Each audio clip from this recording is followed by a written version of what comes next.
irmão não vinha, né? Mas é assim mesmo. Deus sabe de todas as coisas. O texto diz assim: no mês de Quisleu, no 20º ano, e enquanto eu estava na cidade de Suzano, Hanani, um dos meus irmãos veio de Judá com alguns outros homens, e eu lhes perguntei acerca dos judeus que restaram e os sobreviventes do cativeiro, e também sobre Jerusalém. E eles me responderam: aqueles que sobreviveram ao cativeiro estão lá na província, passando por grande sofrimento e humilhação. O muro de Jerusalém fora derrubado e suas portas foram destruídas pelo fogo. Quando ouvi estas coisas, sentei e chorei. Passei dias lamentando, jejuando e orando ao Deus dos céus. Então eu disse: Senhor Deus dos céus, Deus grande e temível, fiel à aliança e misericordioso com os que te amam e obedece aos teus mandamentos. Amém, irmãos? E aqui? Hoje a nossa lição, essa lição é aqui, fecha todo o nosso poder sentar, que fecha todo o nosso ciclo de estudo, e sobra apenas a última, que é para o nosso dia da testificação, e essa é mais uma palavra pastoral finalizada, e que a gente vai estar falando a respeito do dia. O pastor ainda está organizando, né, pastor? O dia que a gente vai fazer a cerimônia de certificar os irmãos que fizeram tudo isso, toda a lição. Hoje eu até usei o celular da minha esposa, publiquei ali que eu ia estar fazendo resumo de algum material para alguns irmãos que não participaram, e dar 2 aulas online para que pudesse, os irmãos ficar atualizados dentro de alguns assuntos que são importantíssimos o trabalho que a gente está fazendo. Amém. E então é isso. E para que a gente possa também já comecei hoje a organizar a parte de certificação, de tudo, vendo ali os irmãos que foram assíduos às aulas, e alguns também que não conseguiram, mas tiveram motivos por que não conseguiram. E a gente vai estar passando essas 2 aulas para poder os irmãos não ficar de fora, para os irmãos participarem e tocarem esse trabalho, que é um trabalho muito lindo, irmãos, um trabalho que nós temos feito. E eu, olhando para esse texto, o texto que nós lemos hoje, e a gente vem falando da visão de Deus, do quanto Deus tem dado uma visão ao Senhor, dado ao nosso pastor. E o tema dessa administração é Neemias como o líder da visão, ou seja, um modelo de líder. Neemias é um modelo a ser seguido, irmãos. Neemias é um modelo a gente seguir. Esse texto que nós lemos, ao qual ele começa falando no ano de Quisleu, começa ali contando toda a história de que Hanani foi com alguns homens até Suzano, e então a curiosidade bateu ao coração de Neemias, e ele perguntou: como é que está o povo lá? Como é que está o povo que restou? Como é que está o povo que sobrou, que não foi cativo, mas está lá em Jerusalém? Então Hanani faz um relatório para ele e começa a falar: os que ficaram lá estão em plena miséria. Os muros estão quebrados, as portas estão queimadas e derrubadas. Então ele começa a falar, e Neemias, quando ele ouve tudo isso, ele se enche de compaixão, ele se entristece, e a Bíblia diz que ele senta e chora copiosamente, e ele começa a chorar e começa a se lamentar, e só chorar e se lamentar não era o suficiente. E então ele começa a orar, e só orar não era suficiente, então ele começa a jejuar, e somente orar e jejuar não é o suficiente, ele começa a confessar os pecados, dele e de toda a nação que ultrapassou. E os irmãos percebem que até um texto onde eu parei, ele fala que ele começa exaltando o nome do Senhor, dizendo que Deus é um Deus de aliança, que é um Deus temível, que é um Deus poderoso, que é um Deus que tem misericordioso, que é um Deus que ainda estende a graça, que ainda estende a bondade sobre a vida daqueles que se arrependem.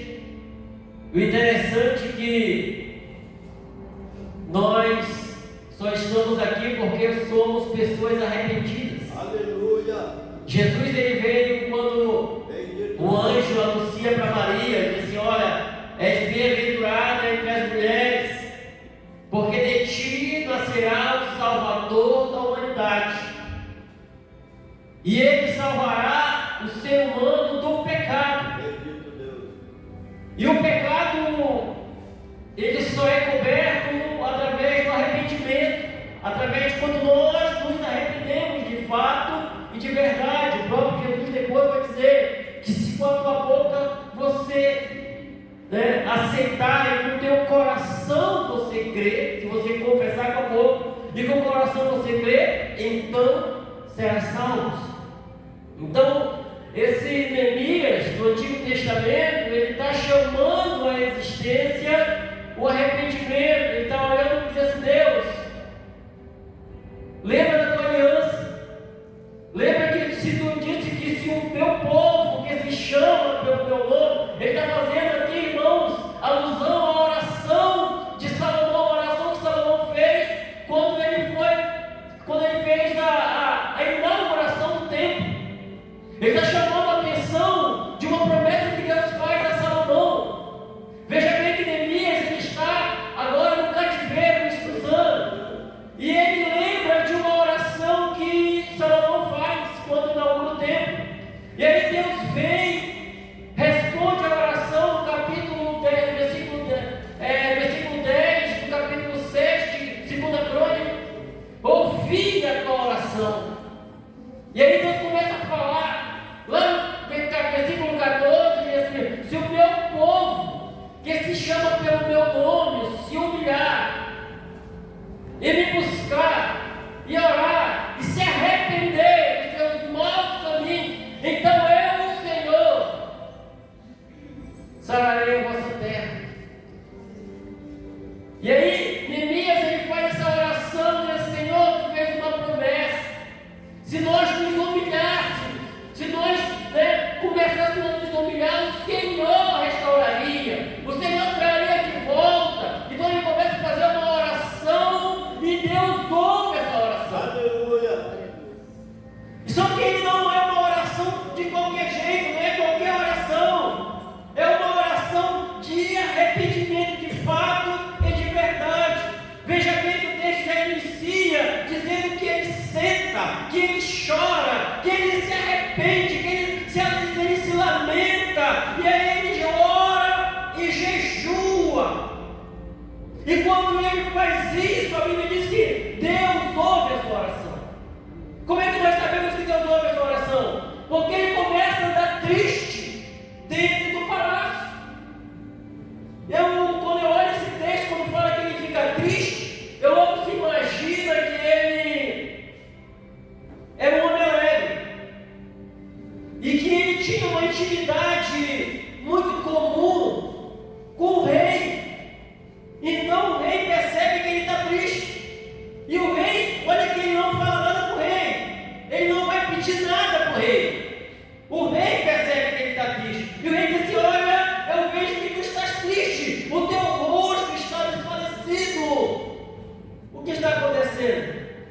E aí então ele coloca aquilo, tudo que está no coração dele, diz assim: ah, Senhor Rei, os meus irmãos estão em plena miséria, e eles estão, a terra onde eu nasci está destruída.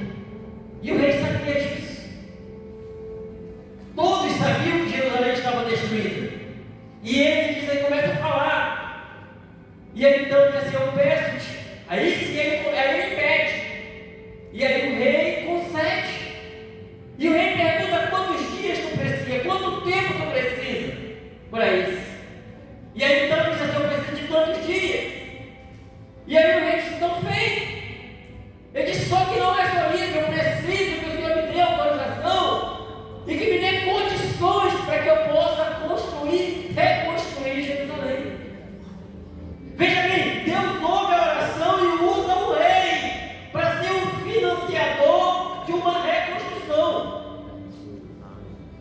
Sabe, Deus, irmãos, Ele vai usar alguém para ser o financiador da obra dele. Aleluia. A obra de Deus não pode parar. Sabe por quê? Porque é dele. Foi ele, irmãos, que morreu na cruz. Foi ele que deu seu sangue poderoso ali naquela cruz. Foi ele que derramou. Foi ele quem sofreu. Foi ele quem nos comprou pelo alto preço. E ele não abre mão disso. Quando ele morre e ele ressuscita, ele volta e chama os seus discípulos e diz mesmo: agora ide por todo mundo, pregai o Evangelho a toda criatura, aquele que crê e for batizado será salvo. Então o que nós estamos fazendo, tudo isso que nós temos estudado até aqui, irmãos, nós estamos nos preparando para fazer o ide do Senhor. Mas nós estamos nos preparando para que nós possamos fazer a ide do Senhor da melhor forma. Para a gente poder fazer a ide do Senhor de uma forma bem feita, Bendito Deus. bem organizada, bem, sabe assim, de uma forma que o próprio Senhor possa se agradar de como estamos fazendo. A gente trabalha há um tempo com esse ministério de célula. Eu sei, irmãos, o quanto esse ministério ele é precioso, o quanto ele pode dar muitos frutos, Amém, Jesus. o quanto ele pode gerar muitos frutos. Só que nós, eu falo nós, precisamos nos esforçarmos um pouco mais. Eu poderia pontear aqui na minha introdução que lembra que o rei pede um tempo para ele. Quanto tempo tu precisa? E ele disse assim: eu preciso de tantos tempos. Veja bem que nós que iniciamos esse trabalho, a gente trabalhou bastante e parece que não houve muito resultado, mas não te preocupa, porque o resultado vai vir. Parece que quem ficou orando de 11 à meia-noite, sabe?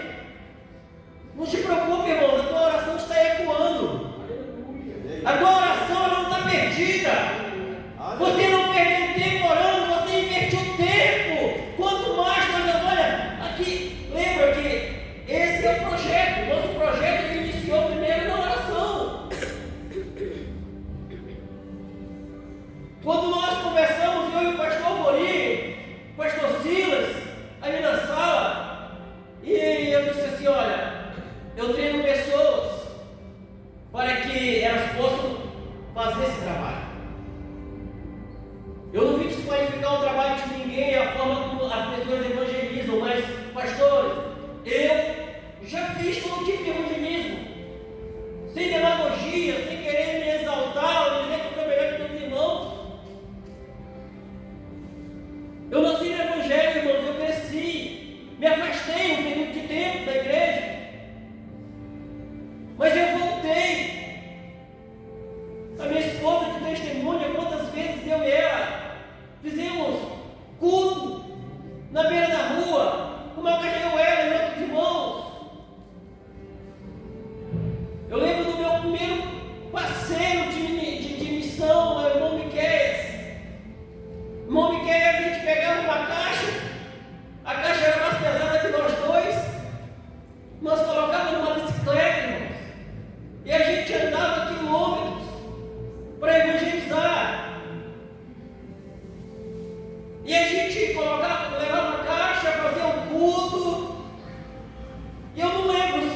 dia a gente ganhou alguém para Jesus, mas a gente nunca desistiu ali. E naquele lugar onde nós fazíamos aquele culto, naquela época, eu e o irmão Miquel, na época minha esposa não ia, que ela estava grávida do Joaquim, o Paulo era pequeno. Hoje é uma igreja lá. E tem bastante crente. E nós semeamos ali. E eu até lembro daquela passagem que Paulo diz assim mesmo: olha, uns plantam, outros regam, e Deus que dá o crescimento. Nós iniciamos esse trabalho, esse ponto de pregação. Eu nunca ganhei ninguém para Jesus lá, pastor. Mas hoje é uma igreja grande daquele lugar. 19 anos se passou, 20 anos na verdade. Eu lembro que a gente evangelizava na praça. Tinha uns irmãos que eles dançavam hip hop e eles pegavam aqueles hip hop gospel americano e a gente colocava duas caixas parecidas com igual aquela dali, levava para a praça, estava no tripé. E aí aqueles jovens começavam a fazer aquelas danças sincronizadas na praça. E aí vinha chegando gente, amontoando gente. Quando tinha bastante gente, nós entrávamos pregando. Lá nós ganhamos pessoas para Jesus. E eu lembro que nós fazíamos de 15 em 15 dias cruzada evangelística. Nós separávamos 5 em 5 pessoas. E a gente fazia o que a gente faz hoje aqui: norte, sul, leste a oeste. Ia uma turma para norte, uma turma para leste, uma turma para oeste, uma turma para o sul. E nós íamos evangelizando, andando 3 horas da tarde, sol quente, camisa manga comprida, tudo suado. E nós íamos evangelizando e convidando. E quando a gente se encontrava, ali a gente fazia um culto. Na traseira daqueles caminhão. E eu vi Deus salvar pessoas ali. Só que esse tempo passou. E aí, Deus nos levou para o estado do Amazonas. E ali nós já conhecíamos o trabalho com células, porque eu e a minha esposa fomos ganhos numa célula. E a gente foi ganho numa célula, voltamos para a Assembleia de Deus tradicional, voltamos a ser tradicionalista. E a minha esposa falava essa semana passada que eu dormia até de calça social, irmãos. Era pecado dormir de bermuda ou outra coisa. Pensa num camarada que era tradicionalista, era eu. Preconceituoso, no extremo. De verdade, irmãos. Eu jovem, minha esposa jovem, mas eu parecia mais velho do que... Eu lembro que, pastor Amorim, eu era líder de jovem, junto com a minha esposa. Nós fizemos um passeio com os jovens da nossa igreja. Levamos os nossos jovens para a igreja lá para a praia, uma praia que tinha na nossa cidade. E lá nessa praia, imagina, eu de calça social até o joelho, camisa social até aqui, enrolada aqui, a minha esposa junto com as jovens, tudo de saião, de short por baixo.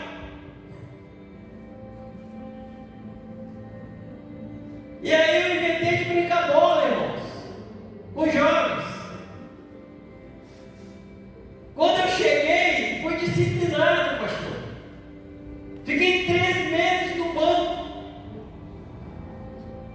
Porque joguei bola e incentivei os jovens a jogar bola. Porque eu era o líder.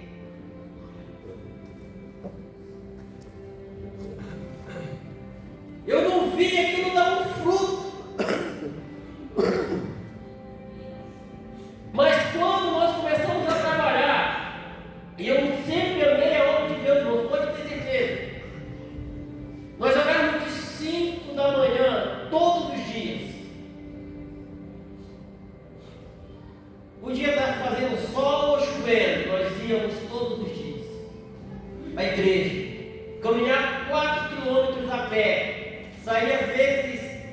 3h40, muito atrasado, saía 4 horas da manhã de casa para ir orar na igreja, porque eu era líder. E meu pastor não aceitava que o líder não orasse.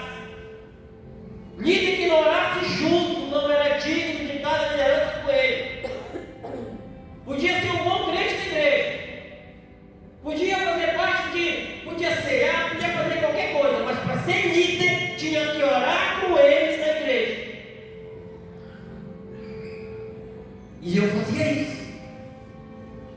Eu sempre fui apaixonado pela obra de Deus, irmãos. Muito. A minha esposa disse que chega até ser bem que exagerado. Mas não é. É porque eu sei de onde o Senhor me tirou. Aleluia. Eu sei a bondade de Deus sobre a minha vida. Eu sei que se Deus não tivesse me salvado, já era para me estar no inferno há muito tempo. Eu sei como foi que Deus me salvou. Eu sei quantas pessoas gastaram tempo orando por mim, e agora chegou a minha vez e eu não vou orar por alguém. Esse Neemias, ele está numa situação que ele diz mesmo: eu não posso ficar parado. Se você olhar o contexto histórico e olhar a história de Neemias, Neemias não precisava, irmãos. O cara era um oficial do rei, apesar de ser um escravo, era uma pessoa que gozava dos privilégios reais. Tanto é que ele tem essa liberdade com o rei para ter essa conversa. Tinha conforto, tinha luxo, tinha tudo, mas ele deixa tudo de bom para ir lutar uma guerra que a princípio parecia que não era dele. Só que quando nós trazemos para nós, ela passa a ser nossa. E quando Deus me trouxe para esse estado, eu tomei esse estado como meu. Irmãos, eu amo esse estado. Talvez eu estou muito longe de mim mesmo, mas o que eu tenho chorado por esse estado? Porque antes da gente começar a orar de 11 à meia-noite, eu estava 2 anos orando por esse estado. Eu com a minha esposa. Quem ia na minha casa antes de saber do trabalho que nós estamos fazendo, Deus me deu uma visão e eu coloquei um quadro na minha sala, e eu coloco minhas mãos todos os dias nele. Senhor, salva o Rio Grande do Sul. Senhor, salva o Rio Grande do Sul. Senhor, salva o Rio Grande do Sul. Aleluia. Senhor, salva a cidade de Caxias. Aí eu começo a falar os nomes que eu vou lembrando.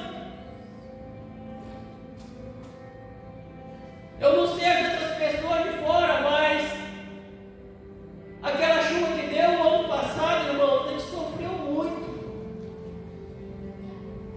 A gente chorou muito com as pessoas.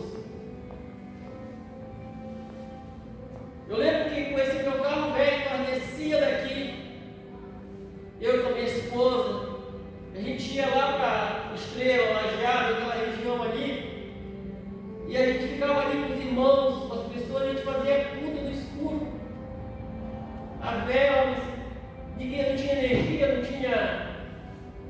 não tinha água, nós levava água que dava dentro do nosso carro. E a gente viu o quanto as pessoas estavam sedentas por Jesus. E olhando para Neemias, a situação de Jerusalém, irmão, Jerusalém está queimada, está destruída, às vezes, assim também está muitas igrejas nossas. Quando eu falo, às vezes eu digo assim mesmo, a gente foi ensinado errado, e realmente fomos, às vezes. A gente aprendeu muita coisa errada, e para desconstruir isso demora. Porque a principal missão da igreja, irmãos, ainda é almas. As outras coisas são outras coisas. Só que a gente, às vezes, tem focado muito em outras coisas. E se der tempo, a gente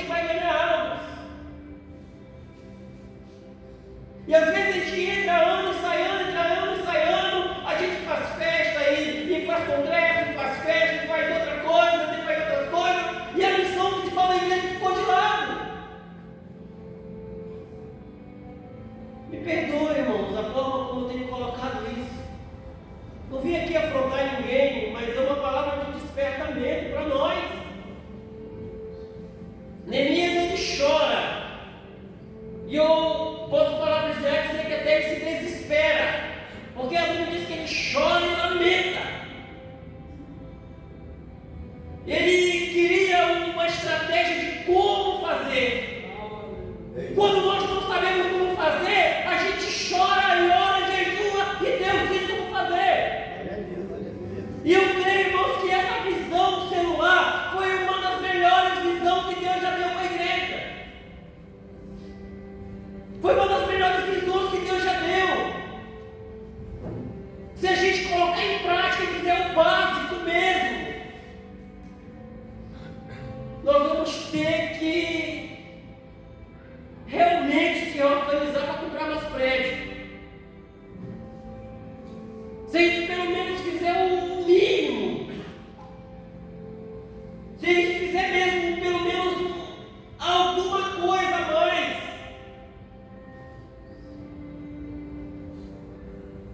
porque, irmãos, o mundo está cheio de pessoas de garganta.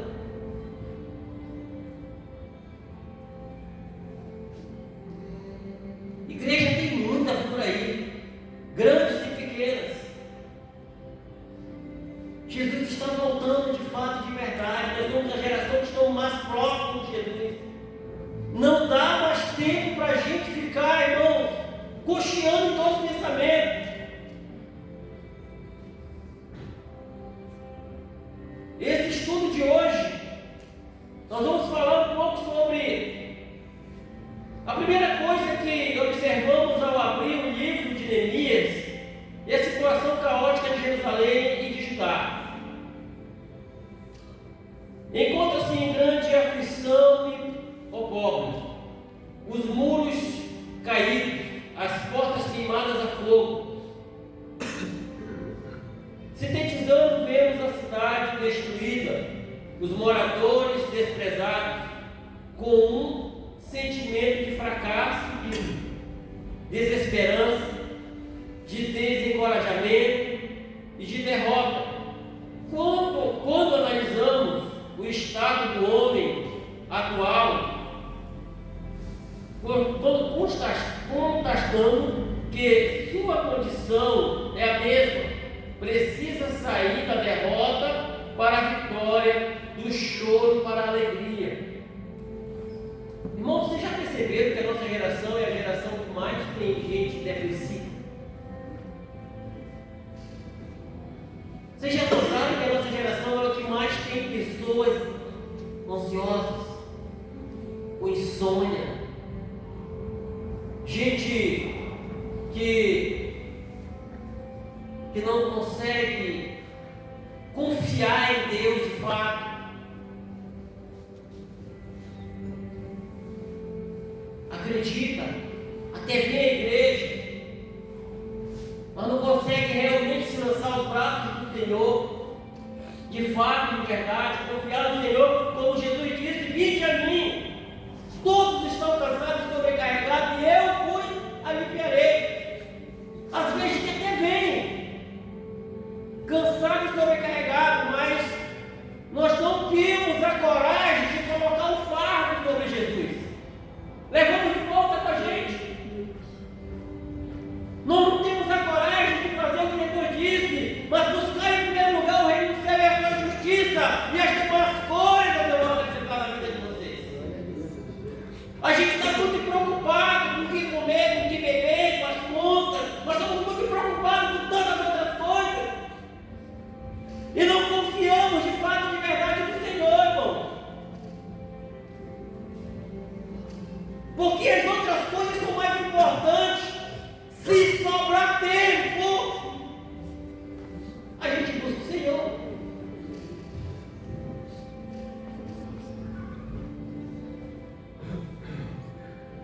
O primeiro passo que eu quero colocar hoje aqui é a atitude de Neemias. Eu posso dizer que é uma atitude de amor. Porque só alguém a ponto de amar, de largar tudo, para poder largar tudo aí e ir para um local destruído e levantar pessoas que estão caídas. Só uma pessoa que tenha tanto amor de fato a ponto de chorar para alguém que ninguém conhece. E ele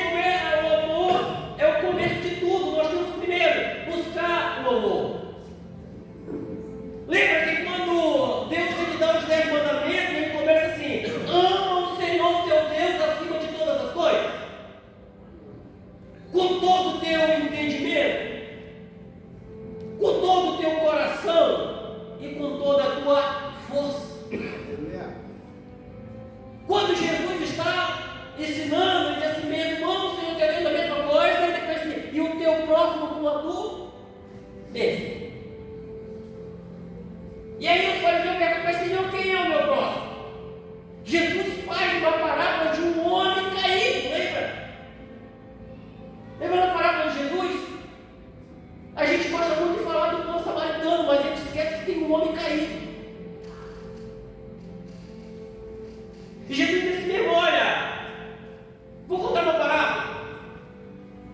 Um certo homem foi assaltado e foi espancado e ficou quase morto. E então vinha um sacerdote, pastor de lá. Depois vinha um levita e pastor de lá. Parece a nossa situação. Porque Jesus nos chama de sacerdócio real, nação santa, povo eleito.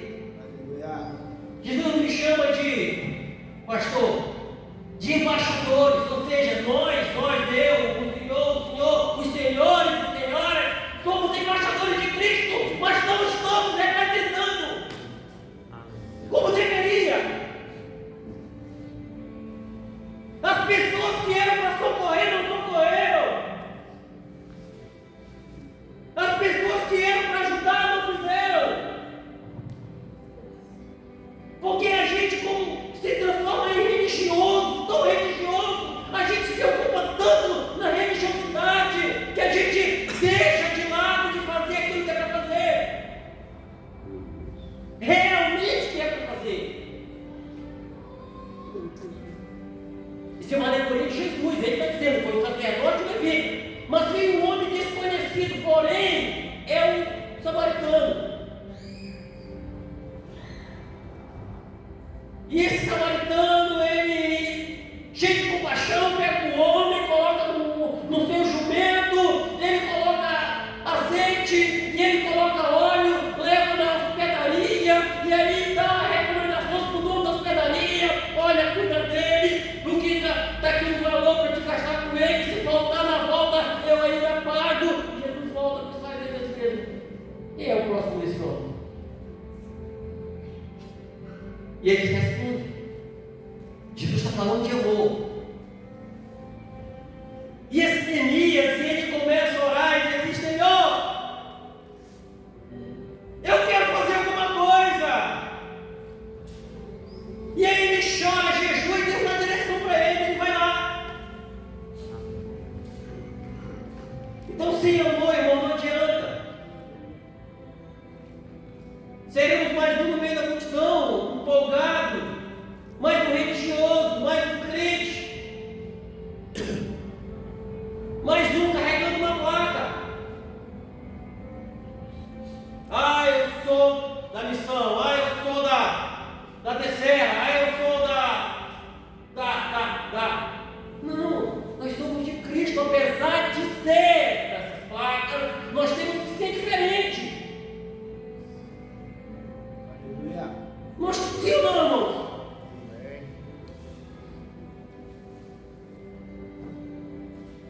A gente precisa. A gente precisa fazer diferente, irmãos. A gente precisa amar as pessoas. Aleluia. A gente precisa amar nossos amigos, vizinhos, parentes, colegas de trabalho. Bendito Deus. Pessoas estão morrendo, irmãos. E a gente tem cruzado o braço. Mas é assim mesmo. Todo mundo faz assim, mas você não é todo mundo. Você é o escolhido do Senhor. Lembra? Não foste vós que me escolheste. Eu vos escolhi a vós, para que vá e dê fruto, e o vosso fruto permaneça. Para que o nosso fruto seja um fruto permanente, nós precisamos, irmãos, romper com o comum e com o normal e viver o sobrenatural de Deus.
É ou não é?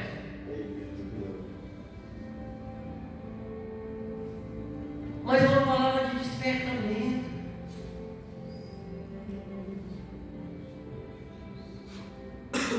Jesus nos ama de uma tal forma, irmão, mas de uma tal forma. Jesus ama essa igreja de uma tal forma que mandou um cara chato para cá.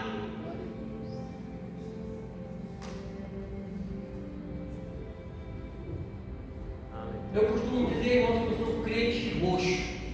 Crente, já ouviu falar essa expressão, crente roxo? Chega a ser chato.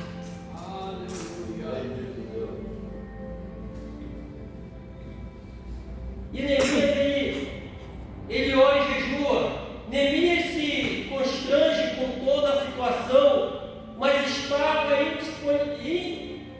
impossibilitado de fazer alguma coisa, pois tinha limitações quanto ao seu trabalho, seus recursos materiais, sua capacidade, distância e outros fatores.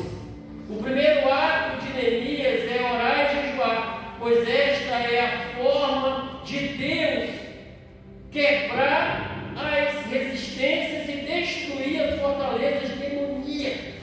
Lembra que Paulo, ele escreve a igreja de Corinto e diz: olha, as nossas armas, elas não são carnais, mas elas são poderosas em Deus para desfazer as obras do diabo e para levar cativo todo pensamento ao contrário.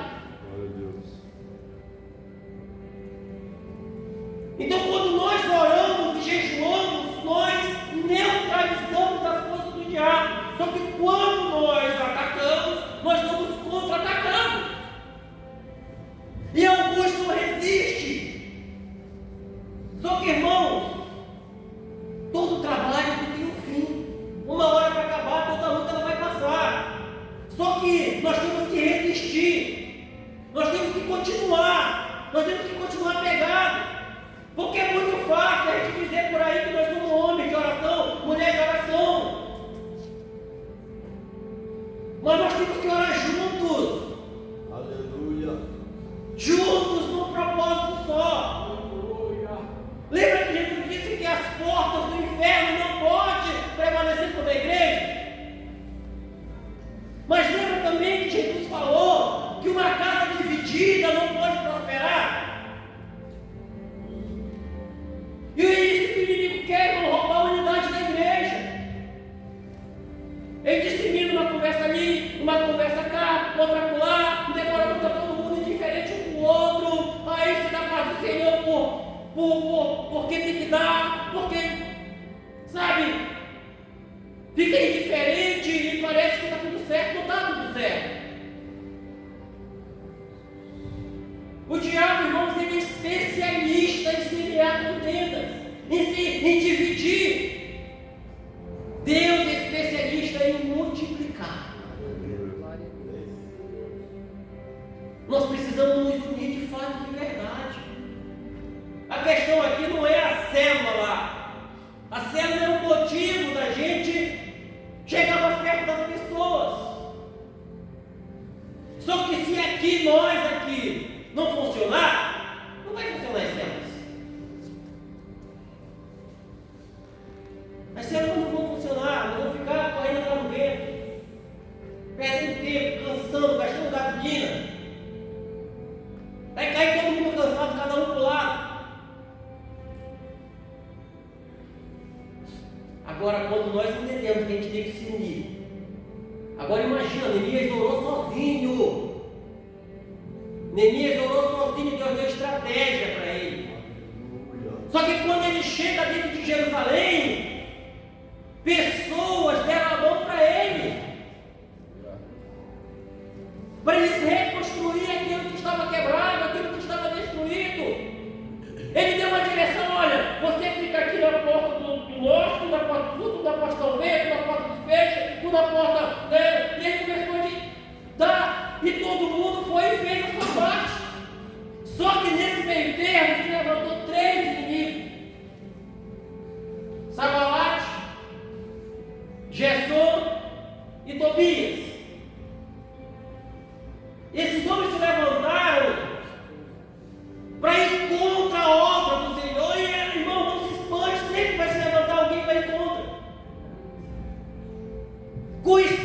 espírito de Sambalate, com o espírito de Gesson, com o espírito de Tobias, mas está repreendido em nome de Jesus. Aleluia. Esse espírito vai ter que cair do nosso meio. Porque tem que se levantar no nosso meio, irmãos. É pessoas comprometidas, homens e mulheres de verdade, homens e mulheres que acorrem da avareza, que se desviam do mal, que se protegem, que dizem, não, nós vamos juntos, nós vamos construir, nós vamos reconstruir, nós vamos levantar esse muro. Aqui não, o inimigo aqui não entra mais. Aqui o inimigo não entra mais. Nós vamos reconstruir de novo.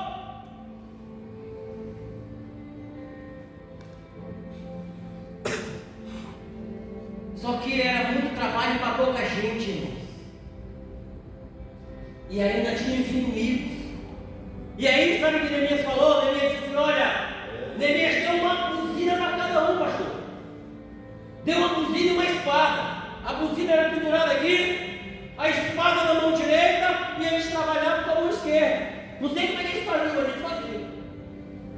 Porque como eles eram poucos, então o inimigo tramou uma estratégia. Nós vamos pegar eles quando eles estiverem só. Então ninguém diz assim, não. Quando vocês se sentirem que estão ameaçados, toque a buzina, porque aonde a buzina estiver tocando, todo mundo vai junto. E aí nós colocamos os inimigos para correr. Aqui eu aprendo uma coisa para nós, igreja. Bendito Deus.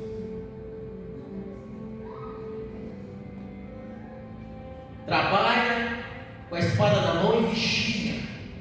Se tiver só, tiver um morre só não, toca a buzina, grita, pede socorro, pede ajuda.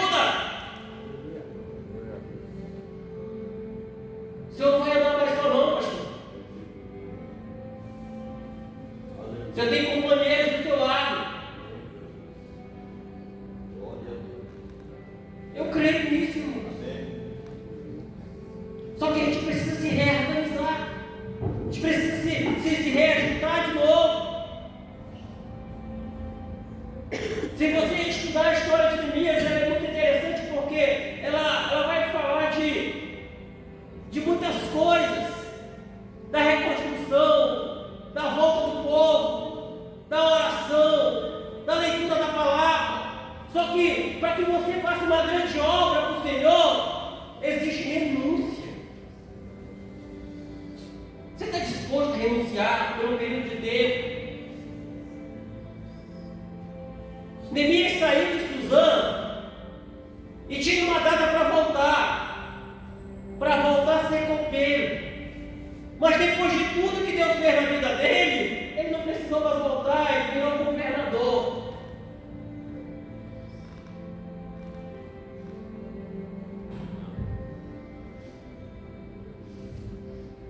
Porque depois do grande trabalho, de muito trabalho, também vem as honras.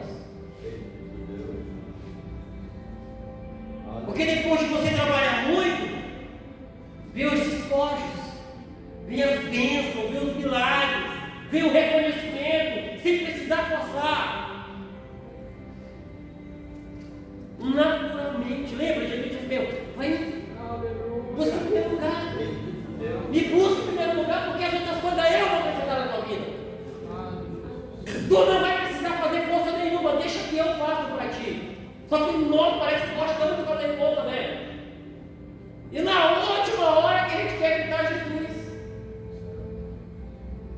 Lembra os discípulos no barquinho? E remava, o vento batia e a onda subia. E aí eles lembraram, Jesus está no barco com a gente.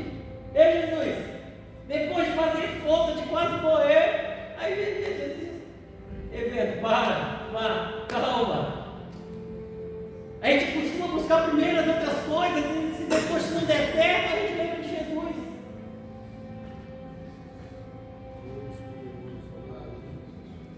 Deus está falando conosco, irmão. Deus não está falando contigo, mas comigo está falando.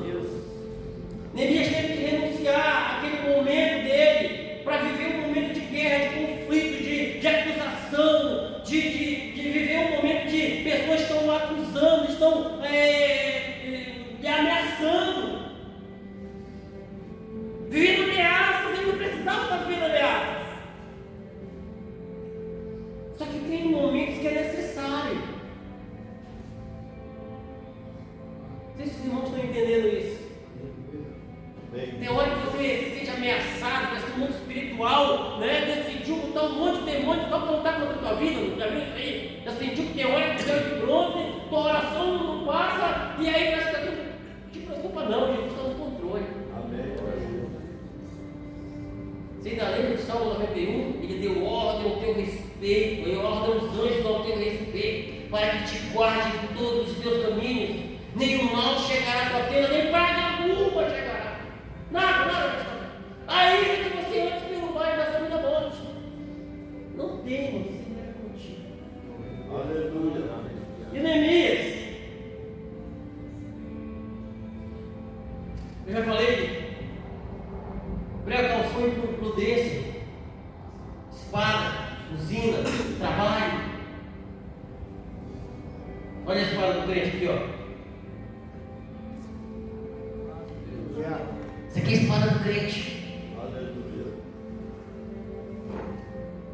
Vai para a célula, vai com a Bíblia. Bendito Deus. Vai para o trabalho, leva também. Voltou? Volta com ela, não solta com a espada, irmãos. Essa aqui é a espada do crente. Aleluia. Tem que estar com ela desembanhada sempre, no coração da mente. Lembra que Jesus venceu o diabo com a espada? O diabo está escrito, sabia que o diabo também usa uma espada?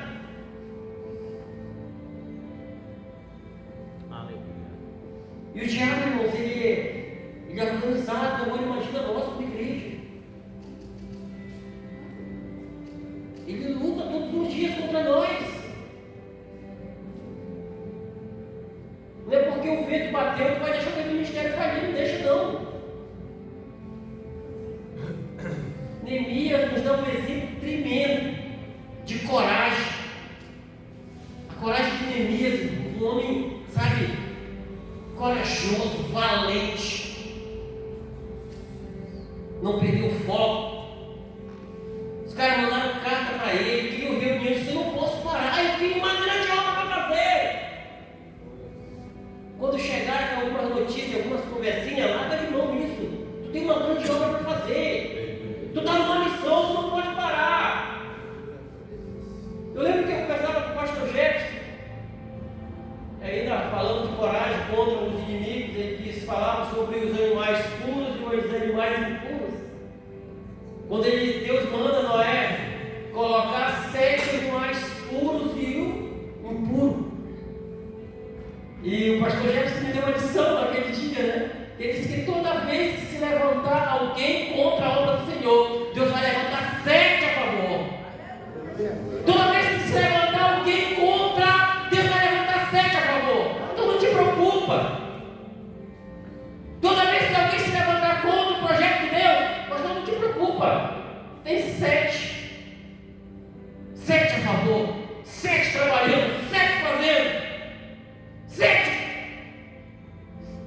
Só que às vezes a gente se atemoriza com um, né? Uma notícia mal, a gente já entristece, já fica meio cabisbaixo, querendo jogar tudo para cima. Eu não quero mais, eu não aguento mais, porque não sei o quê, porque falaram de mim, porque disseram aquelas coisas, porque eu mesmo sei que não sou muito bom. Quem disse que não é muito bom? Jesus falou isso para ti? Ah, não, foi o filho do diabo que falou. Então não está acreditando no filho do diabo. Acredita no filho de Deus.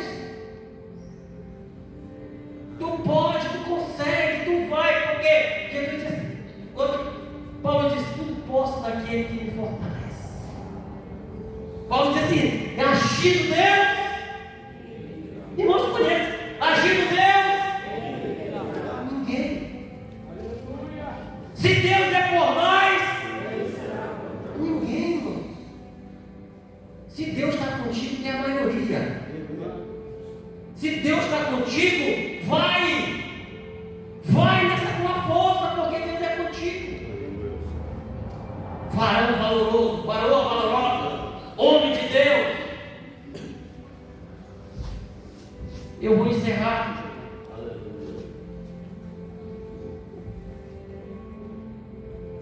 visão de Neemias, irmãos. A perseverança na obra, nós temos que perseverar, já falei sobre isso. E para concluir, com certeza, com o estudo de Neemias, você pode recapitular alguns princípios que regem a vida em uma igreja. Os desafios e inimigos diante do seu ministério e vida não são menores, nem menos poderosos, são exatamente os mesmos. O Deus, porém, que conduz Neemias à vitória, não mudou, está no mesmo lugar, sempre. O Deus que conduziu Neemias está no mesmo lugar, irmãos. E Ele vai te dar vitória. E Ele vai dar vitória para essa igreja. Pastor, 10% vai ser pouco. Eu creio que 10% vai ser pouco. Você pode ficar de pé em nome de Jesus.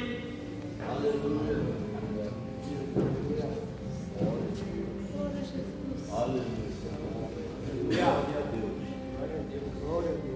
Aleluia. E aí, quem conhece o Salmo 126? Quando o Senhor restaurou a sorte de Sião, estávamos como quem sonha. Então se dizia que as nações grandes coisas fez o Senhor por eles. E isso é verdade, grandes coisas fez o Senhor por nós, e por isso estamos alegres. Aleluia. Então a nossa boca se encheu de riso e a nossa língua de cântico. Então se dizia que os gentios, grandes coisas fez o Senhor por estes. Grandes coisas fez o Senhor por nós e pelas quais estamos alegres. Aleluia. Traz-nos outra vez, ó Senhor, do cativeiro, como as correntes das águas do sul. Os que semeiam em lágrimas cegarão com alegria. Aquele que leva a preciosa semente andando e chorando voltará sem dúvida, Aleluia. com alegria, trazendo consigo os seus molhos. Aleluia. E aí o povo volta, Neemias faz uma lista dos que entraram. Você já viu? Ele faz uma lista dos que entraram. E aí ele fala, Jesus, da tempo de não sei o quê. Aí vem outro Neemias, e aí vem Nestra, e aí vem falando, e ele mais 300, e esse mais 400, e este mais 1000, e eles vêm entrando, eles vêm olhando, eles ficam assim, admirados, porque a mãe está destruído, está quebrado, está queimado, não tem mais nada, estou em miséria, mas agora está construído, está restaurado, está mudado, e até a contestação está dizendo, Deus fez grandes coisas por eles. Deus tem feito grandes coisas na tua vida e vai fazer muito mais. Se posicione como líder, como homem de Deus, como uma mulher de Deus. Eu queria orar com você. Eu queria fazer uma oração, pastor, me permita, eu sempre te pastor do horário, é a última aula.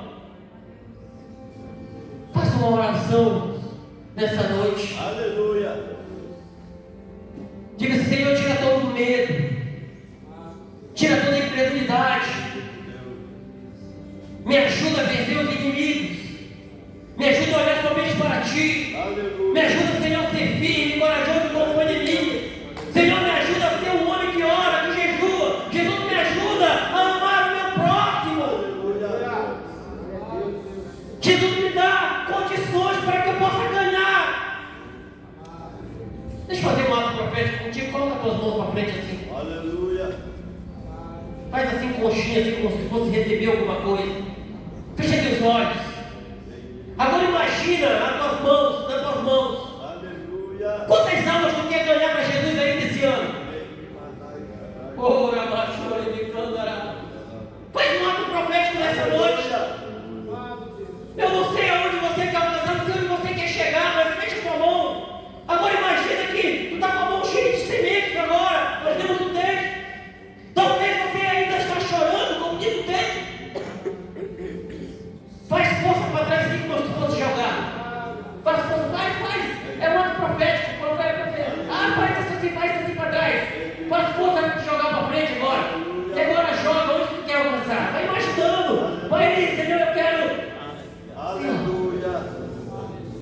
Eu quero alcançar. Eu quero alcançar. Eu sei que eu estou semeando com lágrimas, mas eu vou colher com júbilo. Eu sei que estou semeando, ela é uma preciosa semente, mas eu vou colher. E eu quero ministrar sobre essa igreja uma unção de multiplicação.